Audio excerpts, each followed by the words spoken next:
In 2013, the Terrestrial Ecology Lab began a large-scale forest biodiversity experiment called BiodiversiTREE. Lab staff and volunteers planted more than 20,000 tree saplings, starting a 100-year experiment to understand the role of biodiversity in the growth and health of temperate forests.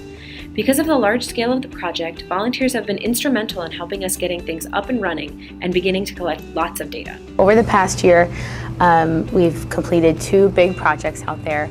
One is the annual census that we do. So we are looking to see if trees were alive or dead, if they had top dieback, and we were spraying them so that we can find them next year.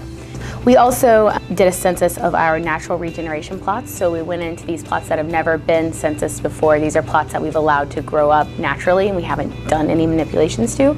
And we did a census on all of those trees as well as measuring their diameters. So far, this is the 5th growing season that these trees have had. I think it's the 4th census that we've done.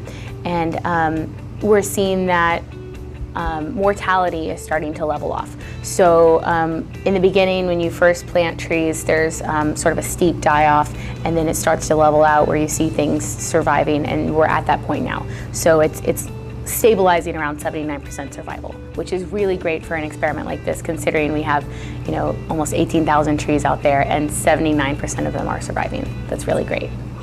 We also installed a new part of the project, which are soil moisture sensors that are in every plot. There's about 150 sensors. There's also several in the forest, so we can get natural soil moisture. There are about 8 solar panels out there powering all of these, 150 plus soil moisture probes, and every 15 minutes they take temperature, soil salinity, and soil moisture. So in real time, because this data is being sent back to CERT, we can see rain events, we can see drying events, and we can monitor how the soil is changing in response to those. So it's a really phenomenal way of looking at what's going on with water resources. I was just upstairs, and what we see so far is a big drawdown, right around 30 centimeters in some of the plots, and that's associated with the rooting depth of a particular species. And so we think that in the early onset of some of these plots, one species is having a dominant effect over others, and we can be able to track that through time to see which species are sort of utilizing water differently than the others and how that affects the whole community over time.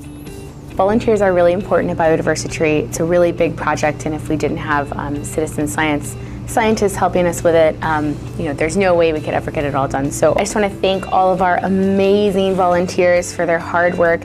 What we do out there is not easy, and I'm so appreciative for them being out there helping us, because there's no way we'd be able to do all the things that need to be done with this project without them. So thank you guys so much. We love you.